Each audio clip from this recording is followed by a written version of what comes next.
السلام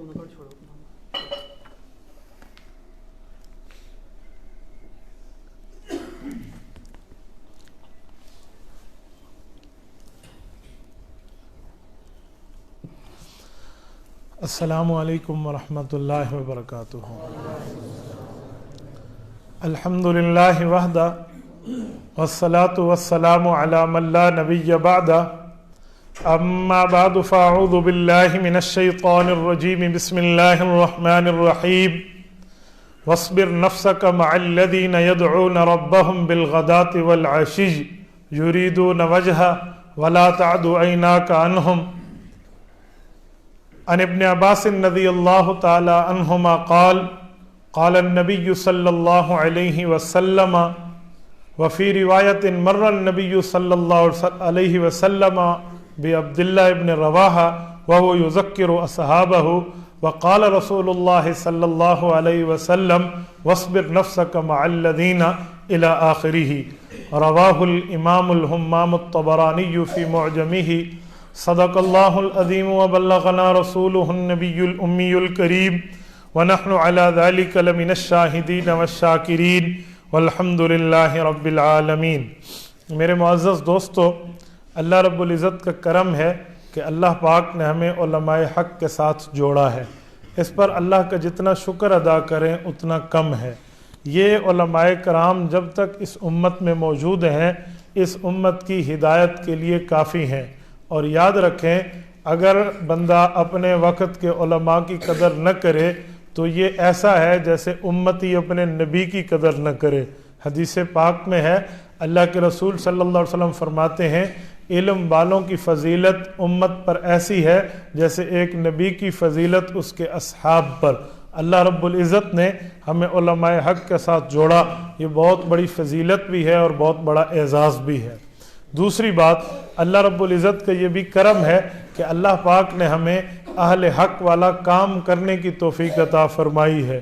یہ بات یاد رکھیں، اہل حق کے ساتھ کام کرنا، اہل حق کے لیے اپنی طاقت، محنت، لگت کو لگانا اور اپنی طاقت و صلاحیت کو صرف کرنا، یہ بھی اللہ کی نعمتوں میں سے ایک خاص نعمت ہے۔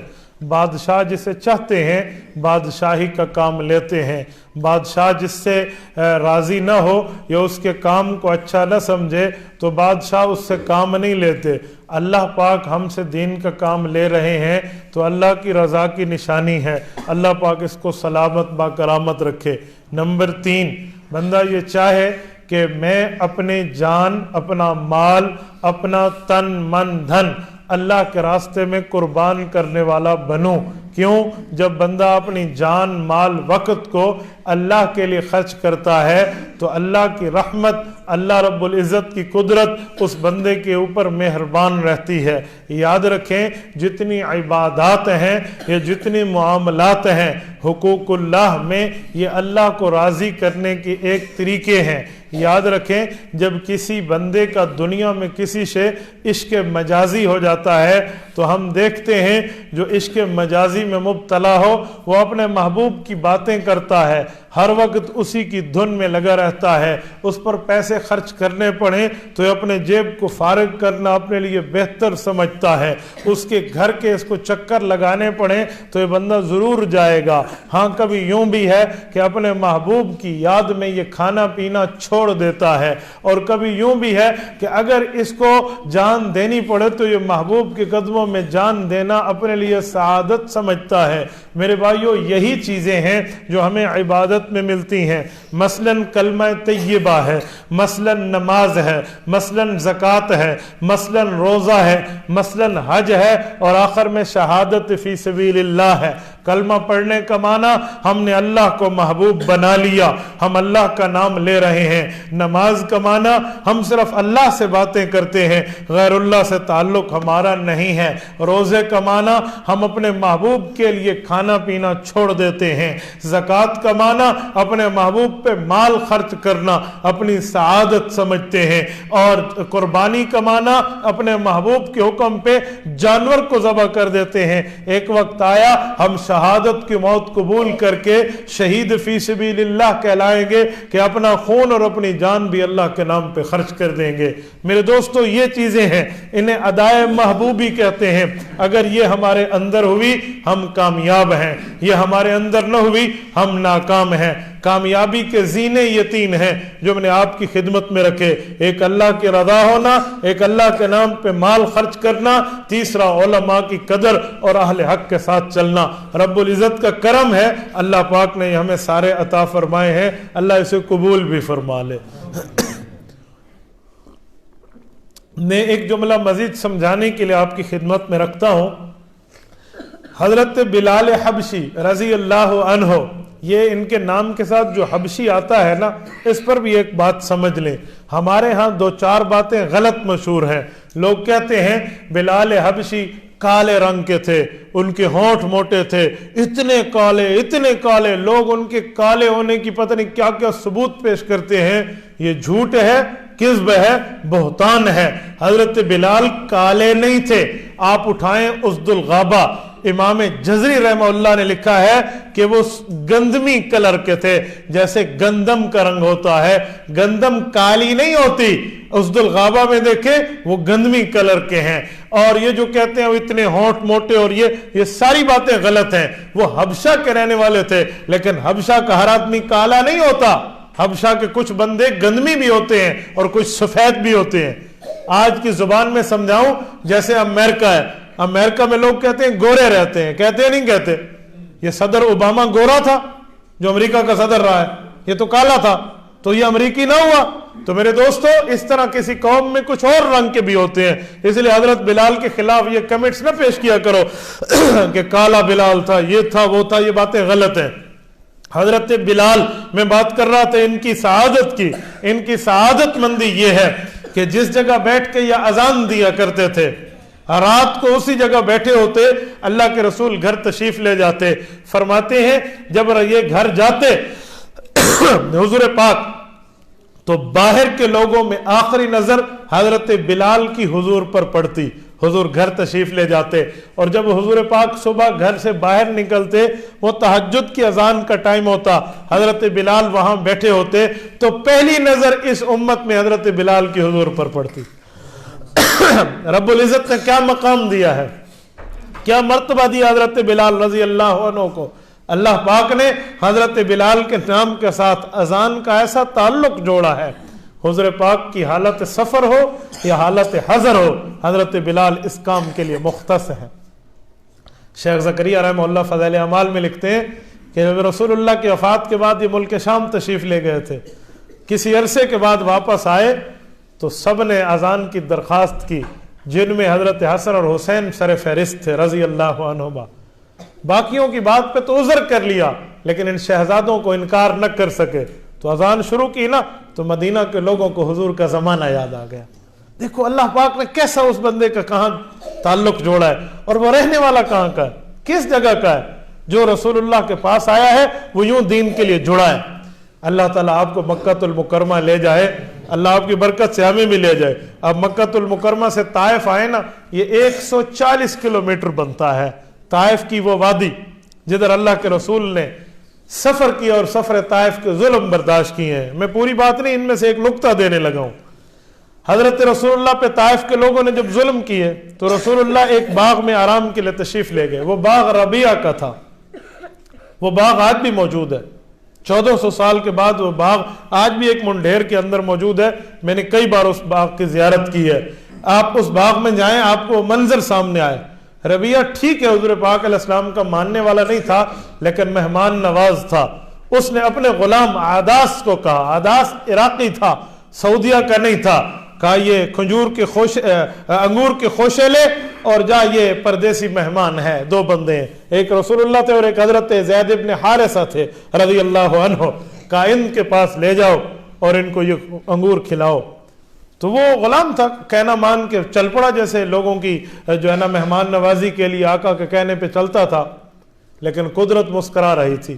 یہ جاتے ہوئے غیر مسلم ہے اور آتے ہوئے صحابی رسول بن کے آیا ہے۔ جب یہ رسول اللہ کے پاس گیا تو اللہ کے رسول نے وہ قبول تو فرمائے، لیکن پوچھا عاداس، اس سے پوچھا آپ کا نام، انہوں نے کہا میرا نام عاداس ہے. کہا کہاں کے رہنے والے ہو؟ وہ کہنے لگا میں بہت دور کا ہوں. آپ یہاں کے لوگ ہو؟ آپ یہاں کے لوگ ہو؟ آپ کو نہیں پتا میں بہت دور کا رہنے والا ہوں, بہت علیحدہ علاقے کا ہوں. وہ عراق کا تھا, بتانا نہیں چاہتا تھا. اللہ کے رسول نے پوچھا بتا پھر بھی کون سا علاقہ ہے؟ انہوں نے کہا جی میں نینوا کا رہنے والا ہوں. حضور پاک کے نینوا کا سفر نہیں ہوا. نینوا عراق کی سٹی ہے جسے آج کل موصل کہتے ہیں. موصل میں جنگیں بہت ہوئی ہیں, اس وجہ سے گوگل پہ اوپر یہ بہت مشہور نام ہے.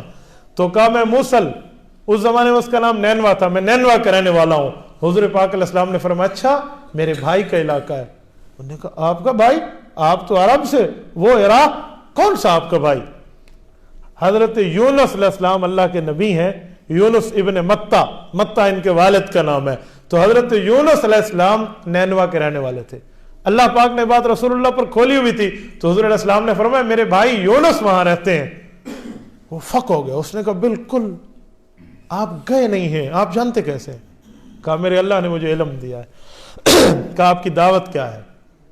کہا میری دعوت ہے میں اللہ کی طرف بلاتا ہوں. جیسے یونس میرے بھائی تھے, وہ بھی اللہ کے نبی تھے, مجھے بھی اللہ نے نبی بنا کر بھیجا. میری یہ دعوت ہے, میں یہ کلمہ لے کر آیا ہوں.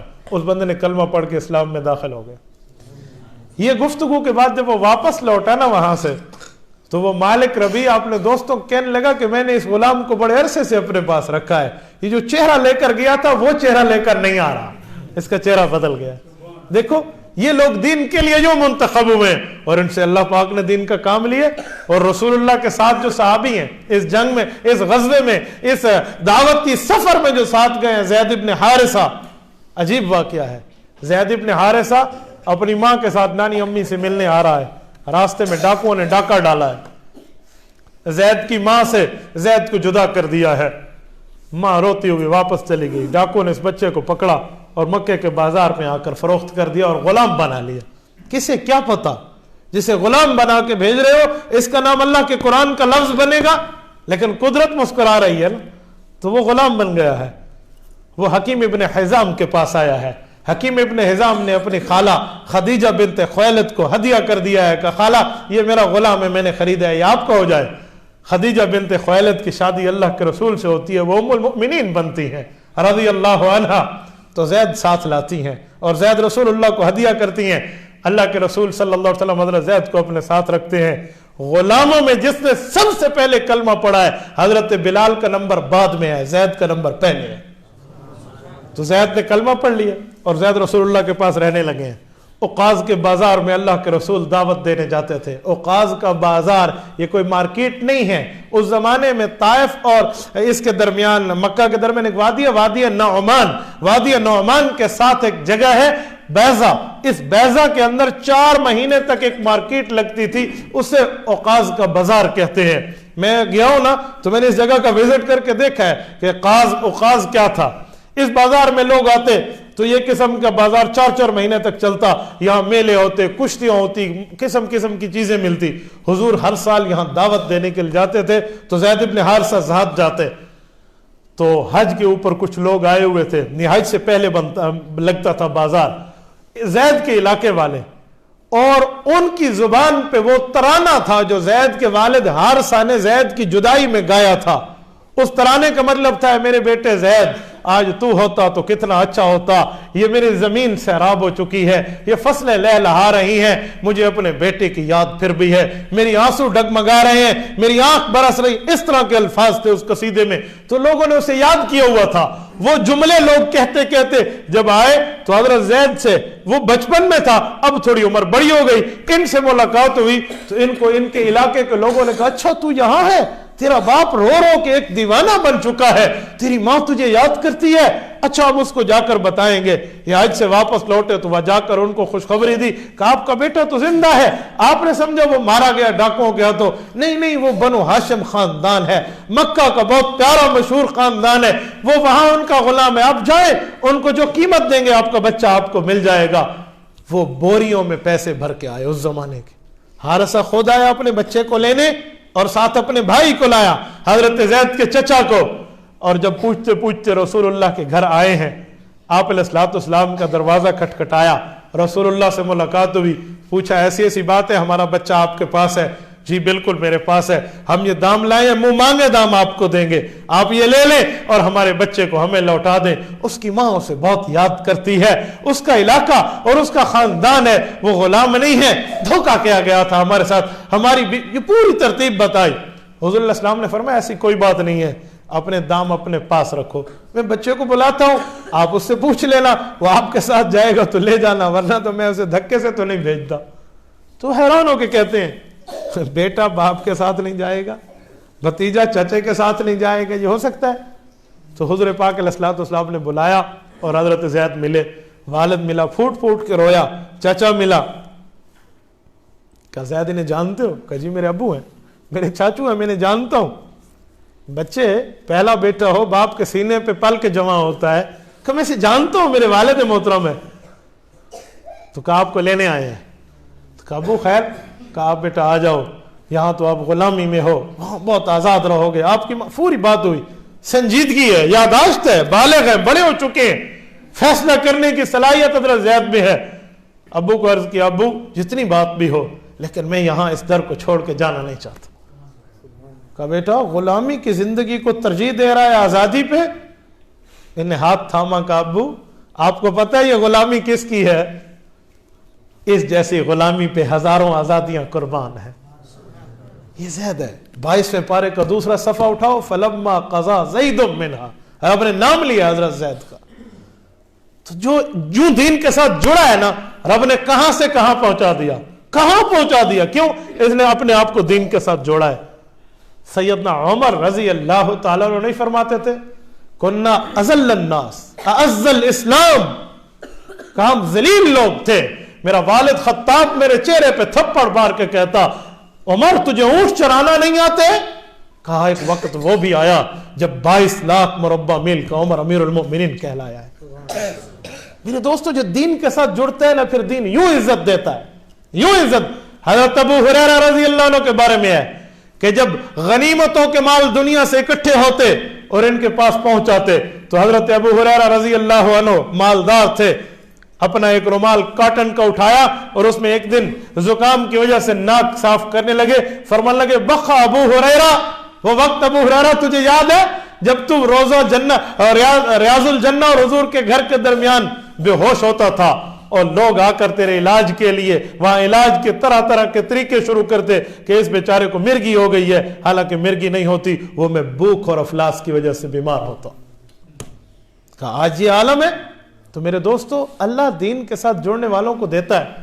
میرے ایک دوست ہیں بھائی شاکر، ہمارے محسن بھی ہیں، کرم فرما بھی ہیں، انہوں نے مجھے تحفہ دیا ہے یہ غلاف کعبہ، اللہ اکبر، اور زیارات میں ان سے لے کر آتا ہوں۔ ایک تسبیح انہوں نے مجھے دیا، میں انشاءاللہ آپ کی زیارت کے لیے لایا ہوں اور میں نے آخر میں آپ کو دکھانی ہے۔ یہ وہ تسبیح ہے جس کی آپ زیارت کریں، جس کو یہ بندہ روضہ رسول کے اندر کی جالیوں سے لگا کر آیا، جو رسول اللہ صلی اللہ علیہ وسلم کے روضہ اقدس میں صفائی کرنے جاتے ہیں، ان بزرگوں کا یہ بیٹا بنا ہوا ہے۔ یہ بندہ مجھے بتاتے ہیں، اب سنو اللہ پاک دیتے کیسے۔ کہنے لگے کہ میرے ماں اور والد کا معاملہ سناؤں۔ کہا میری امی ہمیں کہتی تھی کہ جو ملے اللہ کے نام پہ بھی دینے کی کوشش کیا کرو، تو اللہ تمہارے اپنے نبی کے گھر میں دسترخوان لگوائے گا۔ کہتے ہم دل میں کہتے پچھاں دا ہے کونی تھی اماں کو اتھو دی لگی پئی ہے۔ کہتے ہم یہ سمجھتے ابھی کھانے کا شام کا نہیں ہے اور اماں پتہ نہیں کیا کہہ رہی ہے۔ میرے دوستو آج اس کا مدینہ میں دسترخوان لگتا ہے، خود مجھے سنا رہا تھا۔ ہم نے ان کے دسترخوان پہ کئی بار افطاری کی ہے وہاں مسجد نبوی میں۔ تو دین کے ساتھ کوئی جڑ جائے نا اللہ کے لیے، پھر اللہ یوں عطا فرماتا ہے۔ یہ تسبیح عام نہیں ہے، یہ اونٹ کی ہڈی سے بنی ہوئی ہے۔ جن کا سعودی آنا جانا ہے آپ وہاں جا کے پوچھ لیں، اونٹ کی ہڈی سے بنی ہوئی تسبیح اس کی قیمتیں کیا ہوتی ہیں۔ رب العزت نے ایسی چیزیں عطا فرمائی ہیں، وجہ دین ہوتی ہے۔ اور روضہ اقدس صلی اللہ علیہ وسلم کے اندر جو صفائی کے لیے جبہ پہن کے صفائی والے لوگ جاتے ہیں نا، وہ جبہ اس نے آ کر مجھے ایک بار پہنایا، وہ رومال لے کر آیا جس رومال یمنی رومال سے وہاں صفائی ہوتی ہے۔ تو میں نے ایک ہی بات کہی، میں نے کہا یہ ہمارے سچے عقیدے کی برکت ہے، ہم نے عقیدہ حیات النبی کو دنیا میں ایک ایک جگہ ڈنکا بجا کر بیان کیا ہے، رب نے وہ خاص تحفے ہمیں عطا فرمائے۔ تو میرے دوستو یہ میں اپنی مثال کیوں دے رہا ہوں آپ کہیں گے نا صحابہ کی مثال دی ہے، اپنی نہیں دی. اپنی اس لیے دی ہے تاکہ ہر بندہ کر سکتا ہے، یہ نہ سمجھا یہ ہو گیا. تو دین کے ساتھ جڑیں گے رب العزت عطا فرمائے گا. یہ نہیں ہو سکتا جو دین کے ساتھ جڑے اس کو بلندیاں نہ ملے. لیکن اس نیت سے بندہ نہ جڑے کہ ہمیں بلندی ملے، بلکہ اس نیت سے جڑے کہ میں دین کا خادم بن جاؤں، میری دین کے ساتھ خدمت رہے، میرا دین کے ساتھ تعلق رہے، میرا دین کے ساتھ پیار رہے، میرا دین کے ساتھ واسطہ رہے. اور جب بندہ دینداروں کے ساتھ جڑتا ہے دینی معاملات میں، اللہ پاک اس کی آواز کہاں کہاں پہنچاتے ہیں، خدا کی قسم عام بندے کو اس کا اندازہ نہیں ہوتا. یہ ابھی میرے عمرے کے سفر کی بات ہے. میں نعمان ستون پہ بیٹھا تھا، امام اعظم ابو حنیفہ رحمہ اللہ کے نام سے جو ستون ہے، وہاں آ کر دوست مجھے ملا.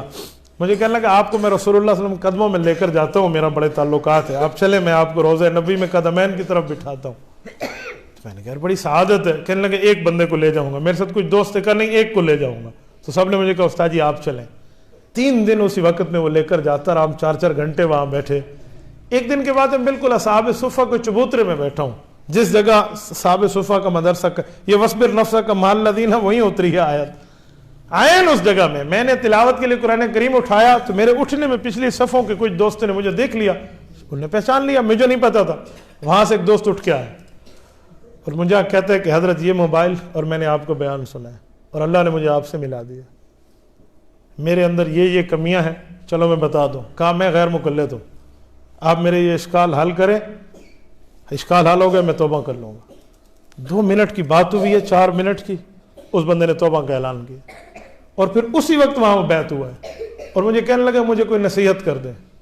قاری میں نے کہا آپ کرتے کیا؟ کہتے ہیں بچوں کو قرآن پڑھاتا ہوں. میں نے کہا میری سب سے پہلی نصیحت یہ ہے نابالغ کو مارا نہ کرو. نابالغ بچے کو تم قرآن پہ مارو گے، کل قیامت میں نابالغ بچے کا وکیل اللہ کا رسول ہوگا اور تم بچ نہیں سکو گے. بالغ کو مارے اس سے معافی مانگی جا سکتی ہے، نابالغ کو مارنے کی معافی وہ دے بھی تو نہیں معاف ہوتا، کیونکہ وہ لا یملک شیئا ہے. فَإِنْ آنَسْتُم مِّنْهُمْ رُشْدًا فَادْفَعُوا إِلَيْهِمْ أَمْوَالَهُم کی تفسیر پڑھ لیں. تو مجھے کہنے لگے یہی نصیحت ہے. میں نے کہا بس پہلی نصیحت یہی ہے. کہتے چلو میں کوشش کروں گا انشاءاللہ. میں نے کہا نابالغ کو پیار سے پڑھاؤ، شرارت کرے پیار سے پڑھاؤ، اسے اسلام کو چیز کا مکلف ہی نہیں بناتا. تو اس طرح کی 2-4 چیزیں ہوئیں. یہ چبوترے نبوی کی بات کر رہا ہوں اور بندے کیا پتا کہاں سے کہاں تک بات جاتی ہے. تو یہ دین کے ساتھ بندہ جڑے نا رب العزت وہاں تک پہنچاتے ہیں. کہاں تک بندہ دین کے ساتھ ملا ہوا پہنچتا ہے، یہ اس کا وہم و گمان بھی نہیں ہوتا. وَيَرْزُقُهُ مِنْ حَيْثُ لَا يَحْتَسِبُ. تو میرے دوستوں میں نے بات اسی شروع کی تھی کہ ہم دین والوں کے ساتھ جڑے ہیں. اللہ پاک کا بڑا کرم ہے، اللہ کا فضل ہے، اللہ کا احسان ہے، امتنان ہے. تو اس پر جتنا اللہ کا شکر ادا کرے کم ہے. آج آپ کے اس مدرسہ میں جو معاملے کے لیے آپ اور ہم جمع ہیں وہ ہے اللہ کی یاد، اللہ کا ذکر.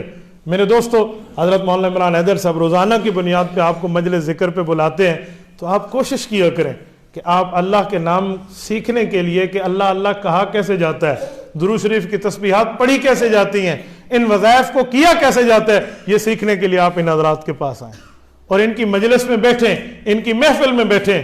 یاد رکھیں جو اللہ کا ذکر کرتا ہے اس کو اللہ کی طرف سے بھی اعزاز ملتا ہے، رسول اللہ کی طرف سے بھی اعزاز ملتا ہے. سورۃ کہف آیت نمبر 28 جو میں نے خطبے میں پڑھی ہے، وَاصْبِرْ نَفْسَكَ مَعَ الَّذِينَ يَدْعُونَ رَبَّهُمْ بِالْغَدَاةِ وَالْعَشِيِّ. یہ آیت کیسے اتری میں آپ کو حدیث پاک دکھاتا ہوں.